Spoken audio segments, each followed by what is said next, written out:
¿Qué tal, Pablo? Pedro. Bueno, buenos días. Yo quisiera contarles, bueno, cuál es la historia de esta editorial, que en el fondo es una Mm, editorial que se fundó el año 1916 por el Grupo de los 10 y que duró apenas un año, ¿no? Pero durante ese año ellos hicieron 12 publicaciones. Hicieron 4 revistas, 4 números de la mm, revista Los 10 y 8 libros.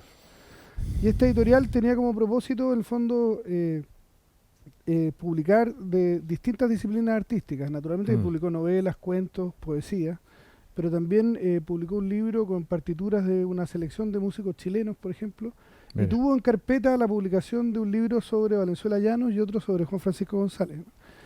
Por razones que desconocemos no se publicaron, seguramente fueron razones presupuestarias, Mm, pero para la publicación de esos 12 títulos, ellos desarrollaron esta portada, que es un dibujo de Pedro Prado, que esta reja fue la Casa de los 10, que hoy día sigue en pie en la calle Santa Rosa, esquina Tarapacá, que es un monumento nacional. Eso fue como una especie de proyecto colectivo. El pórtico de la casa y la puerta de entrada la esculpió Julio Ortiz de Zárate. mm, Los capiteles de las columnas del patio interior las esculpió Alberto Reed. Y las rejas las diseñó Pedro Prado. Y la torre de hormigón armado fue un arquitecto alemán. Esto fue todo hecho el año 1924. Bueno, y todavía sigue en pie. Y el sí, interés es claro, la lógica de los 10, en el fondo, es claro, ellos sobre una base colonial, digamos, sobre una mm, estructura arquitectónica tradicional de adobe y teja, levantan una torre mm, moderna, como era la construcción en hormigón armado, y que, a pesar de los terremotos y todas las vicisitudes, sigue en pie, digamos. mm, Entonces, ellos diseñaron este arte y yo lo que hice 100 años después, es decir, en el año 2017, fue tomar el arte de las portadas, el arte interior de las páginas del mismo, de la misma tipografía, la misma caja, pero yo la amplié un poco más el formato porque era muy chiquitito. mm, Y hoy día, por el tamaño de las planchas, este formato es óptimo en términos de impresión, no ameritaba hacerlo tan pequeño, digamos. Esa es la única modificación que hice. Y partí del año 2017, el primer libro fue un libro de Juan Francisco González que se llama Escritos sobre Arte, en donde recogí todos los artículos que Juan Francisco publicó durante su mm, vida, un cuento que se llama El Cachespiare, que es buenísimo, que fue publicado en la revista de los 10, y cartas y otros documentos que ya habían recopilado otros investigadores como Wenceslao Díaz y otros. Ese fue el primer título. Y ahí estuve publicando libros de los 10. ujú, Pero en la pandemia, bueno, pensé que era sano empezar a publicar autores contemporáneos y empecé a publicar poetas contemporáneos que no tenían que tener un vínculo preciso con los 10, mm. digamos, no era necesario. Y en eso conocí a Pablo, lo conocí antes de la pandemia, ¿sí? Pero Por Venezuela Llano, por tu nos exposición. conocimos y ahí nos dimos cuenta todos los vínculos que teníamos, porque buena parte de los artistas, escritores que están contenidos en esta investigación de Mm, Pablo, yo había trabajado con ellos mm, antes, digamos. Entonces, nuestro primer contacto fue a raíz de una exposición que organizamos de Alberto Valenzuela Llanos, mm, donde Pablo pudo ver un par de obras que fueron pintadas en Algarrobo, y que además, a mi juicio, la pintura de Valenzuela Llano en Algarrobo, que es su última etapa, es la más valiosa de su obra, a mi juicio. Entonces, mm, había un interés común y ahí llegamos, también pudimos dar con la familia del anfitrión de Valenzuela Llano, del señor Correa, digamos. Y después, yo también he trabajado bastante con Camilo Mori. La semana pasada hicimos entrega del archivo de Camilo Mori a la Biblioteca Nacional y mm, también hemos publicado y hecho exposiciones sobre él. Sobre Pepo también hemos investigado bastante, por lo tanto este sí, vínculo con Pepo y el Quisco fue muy interesante. súper. Sobre Pedro Prado, en el caso yo soy bisnieto de él y a raíz de eso me he interesado por buena parte del grupo de los 10, por lo tanto Mm, Alfonso Len lo conozco harto, a Manuel Magallanes también, a Juan Francisco mm, González, hemos hecho varias exposiciones de él. mm, Y ahora, en este sábado, inauguramos una exposición de Pedro Prado en la Casona Santa Rosa de Apoquindo, que está ahí en Colón con Padre Hurtado, en Santiago, mm, en donde lo que hicimos fue reunir una selección de manuscritos de Pedro Prado, donde está uno de los cuadernos del juez rural, que dice juez rural El Tao 1921, es decir, lo está escribiendo antes, ¿sí? mm, Y está ahí exhibido, digamos. Eh, Y lo que hice fue reunir manuscritos que están en el archivo Pedro Prado de la Católica con acuarelas, dibujos y óleos que estaban repartidos entre la familia. Entre ellos, naturalmente, hay un cuadro de pequeño formato, que es lo que pintaba él, digamos, de la Quebrada de Córdoba, y otros, de varios cuadros pintados en esta zona, ¿no? Y bueno, Pedro Prado, el juez rural, claro, él fue juez de Barranca un breve tiempo, digamos, y salía a pintar siempre con Juan Francisco y con Manuel Magallanes, y con Julio Ortiz también, salían los tres, con Genaro Prieto también. Pero claro, esa figura de Mosarena, que este pintor, yo lo asocio más con Manuel Magallanes, que hay un juego con el nombre, ¿no? Y también porque hay una anécdota que está en el libro y que después Pedro Prado reproduce en uno de sus discursos, que es una anécdota simple, que los dos salen a pintar y los dos, a pesar de tener como compartir el motivo, digamos, pictórico, lo resuelven de maneras completamente distintas. Y en el discurso él habla de que sale con Manuel y después en el libro aparece la misma escena descrita igual, digamos, entonces uno lo asociaría. Y además porque Juan Francisco González es el maestro, digamos. O sea, Juan Francisco tiene la capacidad de inspirar y de ser cercano a 4 generaciones de artistas chilenos, digamos, pero es siempre el maestro. Y este vínculo de Mosarena con Solaguren es un vínculo de iguales, digamos. Y con Juan Francisco era otra la actitud. Así que en el fondo fue una conexión muy buena con Pablo, porque buena parte de los artistas que él trabajaba, yo también había trabajado con ellos. El espíritu de la publicación además me parece como muy sano, es decir, lo que hace Pablo es introducir a un lector general en personajes varios para estimularlo a profundizar esa investigación, digamos. Por lo tanto, aquí lo que hace Pablo es entregar una visión general y para que las personas dimensionen como la envergadura, la densidad cultural que tiene este territorio, y así después puedan cada uno seguir explorando, investigando.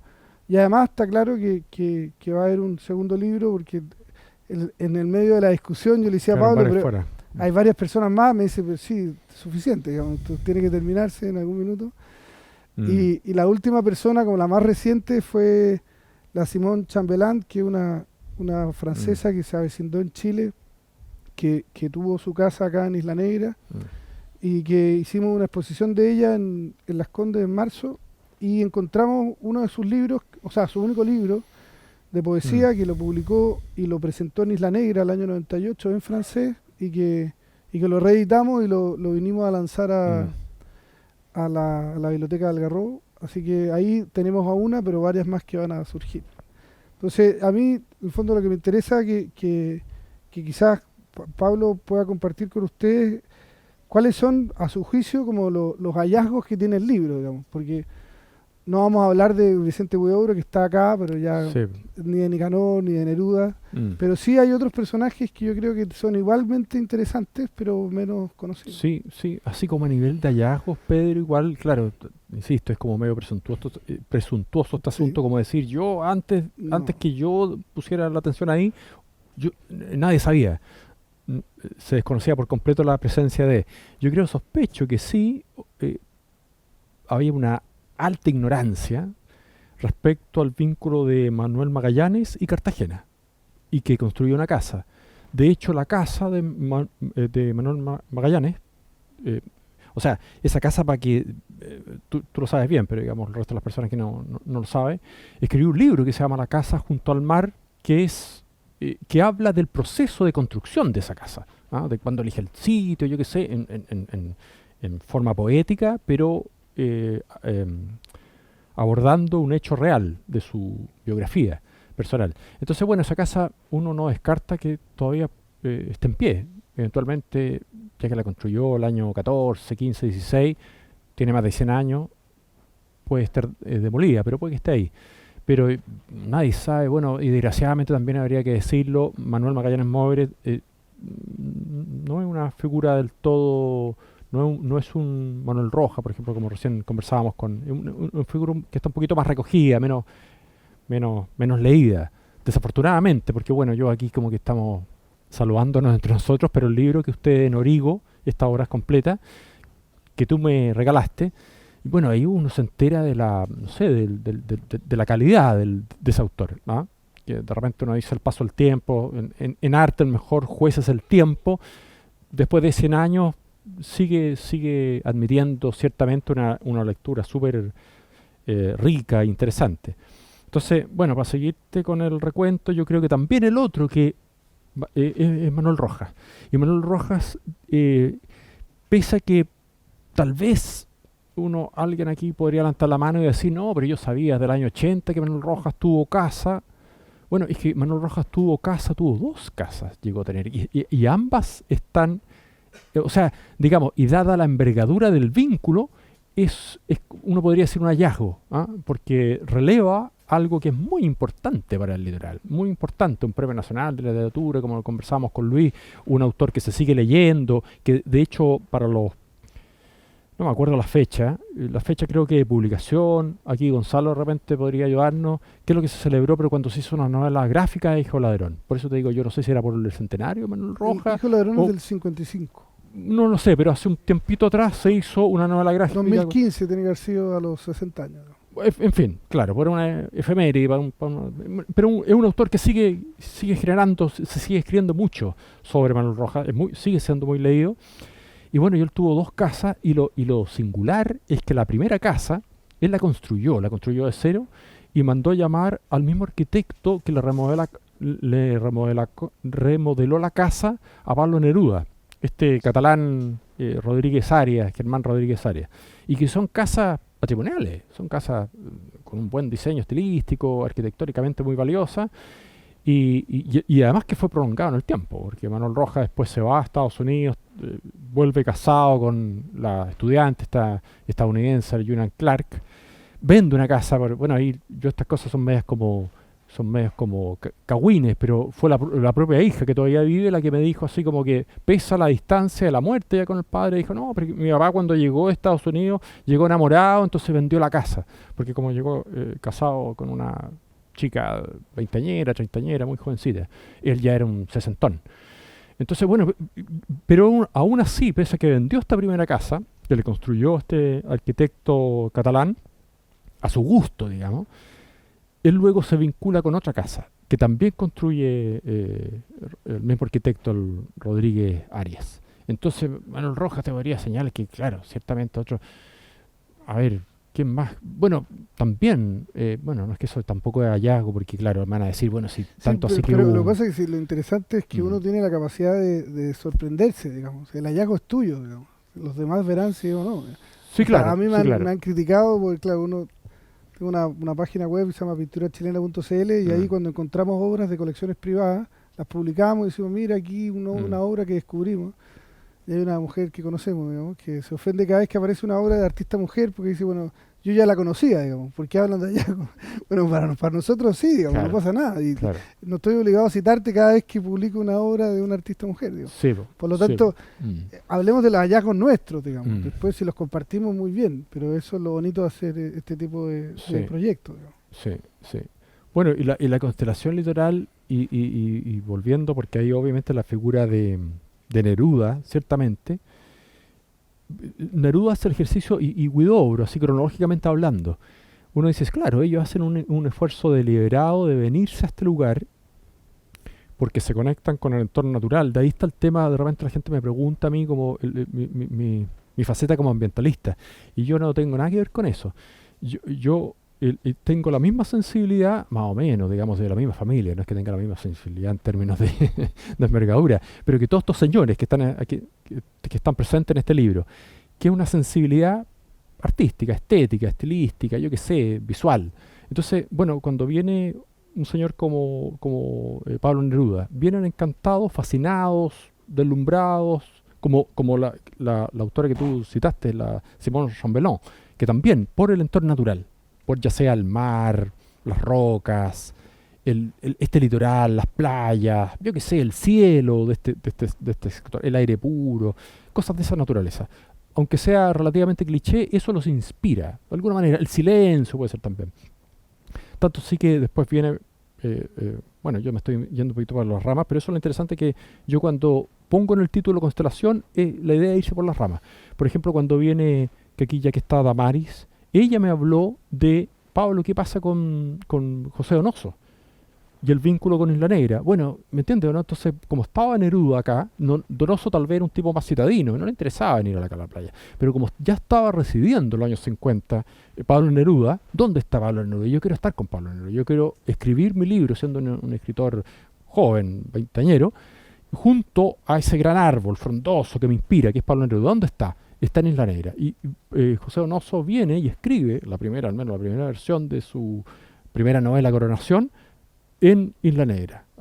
Le compra le arrienda una pieza a una familia de pescadores. Entonces, te das cuenta uno, así como ya en un término más como de Chile país, o la cultura de este país, como hablé de que propongo algo así como, veladamente, digamos, pero algo así como una suerte de tesis, es que este es el territorio con el acervo cultural más rico de Chile, por lejos, dado la envergadura, dado una serie de factores, y también obviamente dentro del subcontinente sudamericano. Yo creo que hay pocos sitios donde se agrupan figuras de esa envergadura. Sí, y además lo interesante es que es un territorio que estos artistas, escritores, investigadores reclaman como propio, digamos. Hay ciudades como Valparaíso, digamos, que Dalmar dice, muchos nacemos acá, nadie permanece acá, digamos. Sí, claro. O sea, en Valparaíso hay mucha gente que nace, pero nadie queda, digamos.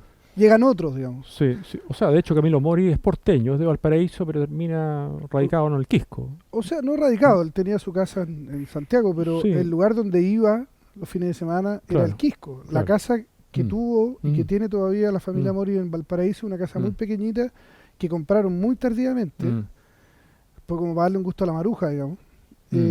Pero su casa, donde él veraneaba, donde él pasaba los fines de semana, donde venía con su familia, era siempre el Quisco, digamos. La casa de parranda un poquito, en cierta Y medida. también. Es que en cierta medida, porque también tú me entregaste el contacto, era la nuera, la ex nuera. Bueno, otro dato interesante, este año se cumplen 50 años de la muerte de Camilo Mori, de Manuel Rojas y de Pablo Neruda, digamos. Sí. Y por eso que cuando Santiago fue la ciudad invitada de honor en la Feria del Libro de Buenos Aires, y están todos muy preocupados de la conmemoración del golpe, que me parece bien, ¿no? Pero a mí me preguntan, pues yo participé en la organización en la primera etapa, después me fui. Me dicen, ¿y qué? Yo dije, bueno, a Manuel Rojas, digamos, se cumplen 50 años, él tiene que tener un lugar en el stand, digamos. ¿Sí? El golpe está bien, digamos, pero... Y a Neruda ya no, Neruda ya lamentablemente está fuera de la escena del arte oficial por razones extraliterarias, digamos, pero ya es difícil reivindicarlo hoy día. No, de Buenos Aires. Buenos Aires. Que Santiago fue la ciudad invitada de honor, que es la claro. feria que se celebró en abril-mayo en Buenos Aires. Y había un stand muy grande y había espacio como para poder celebrar a muchos de nuestros escritores. No, lamentablemente no fue así. Pero eso es lo interesante, que es un territorio que los artistas reclaman como propio, voluntariamente. Sí, ¿no? el caso de Pepo es Pepo, por ejemplo, particularmente elocuente. Él no le gustaba viajar en avión, por lo tanto salió del país 2 veces. Una vez a ver a una hija en Canadá, que sufrió mucho, y una invitación que fue a Buenos Aires. Pero los únicos viajes que hizo fue acá, digamos, a ningún otro lugar. Sí. Después, claro, cuando murió su padre y su madre en Concepción, no fue más. Y él era entre Santiago y el Quisco era 100%. El único lugar. Y además, en medio de estas investigaciones, uno ve que todavía es posible hacer algo, digamos. Yo sé que el Estado no está en condiciones de administrar todo el patrimonio arquitectónico que tenemos, digamos. Eso es absurdo. Pero el caso de la casa de Pepo, que está súper bien ubicada, la familia Ríos todavía conserva un volumen grande de originales, digamos, que se podrían adquirir, digamos, para poder exhibirlos en esta casa, que además tiene como potencial turístico, es decir, se podría bicicletear. Hay una oportunidad ahí, hay una oportunidad, porque en el fondo el patrimonio tiene que ser difundido de múltiples formas, digamos. Este libro es uno. Hacer exposiciones donde las distintas personas puedan ver las obras también, pero marcar algunos hitos en la ciudad, en los pueblos, que la gente los pueda ver, sería muy bonito. Y la casa de Mori no tiene tanto potencial, digamos, pero la de Pepo sería una tremenda oportunidad de poder hacerlo. La casa de Pepo tiene un tremendo potencial, y la casa que está justo encima, que es la de Manuel Rojas. La casa de Manuel Rojas, bueno, yo hablé ahí con la actual propietaria y ella se enorgullecía, porque alguien, por ejemplo, en el caso de los actuales dueños de la casa de Mori, yo no sé si porque ellos como ellos sí residen ahí, se pusieron un poquito se le pararon un poquito los pelos, se pusieron un poquito a la defensiva cuando yo golpeé la puerta y expliqué por qué quería conversar con ellos. Entonces ahí como que dijeron un poco menos que esto, no sé, creerán que vivimos en Suiza, en un país escandinavo, como que va a llegar el Ministerio de Cultura a decir, ¿saben qué? Esta casa la expropiamos, poco menos, porque esta es parte del patrimonio cultural de nuestro país. No, eso ni por asomo. Pero en la casa, lo que tiene que ver con Manuel Rojas, como te decía, la actual propietaria, ella está llana. Ahora, no por un tema alguien también en este país que está tan neoliberalizado a decir, bueno, porque pensaba que había un tema de un rédito económico. No, ella, yo creo que genuinamente se enorgullecía. Claro, yo sé que esa casa fue de el gran escritor Manuel Rojas y estoy súper abierta a que esto eventualmente se transforme en un museo. Tiene o sea, tiene una vista incluso mejor que la de Pepo, en el sentido de que está justo encima de la Pepo. Entonces tiene mejor altura y domina una panorámica que llega hasta aquí mismo, hasta las cruces, hasta las costas de las cruces, Cartagena. Pero ambas casas son, además de diseño arquitectónico. Si la casa de Pepo, yo ahí escribí, recién insistí en una segunda o tercera nota en el Algarrobo al Día, en el Facebook, de que también tiene un diseño y tiene el mobiliario. Me cambié a la de Pepo porque la de Manuel Rojas no me dejaron entrar. Pero supongo que está muy cambiada. Me soplaron. Pero la de Pepo, lo curioso, es que está súper bien conservada en su interior. Son los mismos dueños. Exacto. Súper bien conservada con el libro de notas donde él hacía el recuento, la casa que canta, le puso. Imagínate cómo le puso el mismo Pepo a su casa, era la casa que canta. Era el rey del carrete, tiene un cuadernito, que eso yo le alcancé a tomar la fotografía, donde hacía un recuento. Pepo era un caricaturista, entonces tiene una letra así preciosa, de imprenta, un exhaustivo recuento de los invitados. Entonces, el año nuevo, del año 67 en adelante, hasta su muerte, quién vino, quién no vino, qué es lo que hicieron, cuánto carretearon, la casa que canta, imagínate, se prestaba para la parranda. ¿Estamos cumplidos? Buenísimo. Muy bien. Muchas gracias.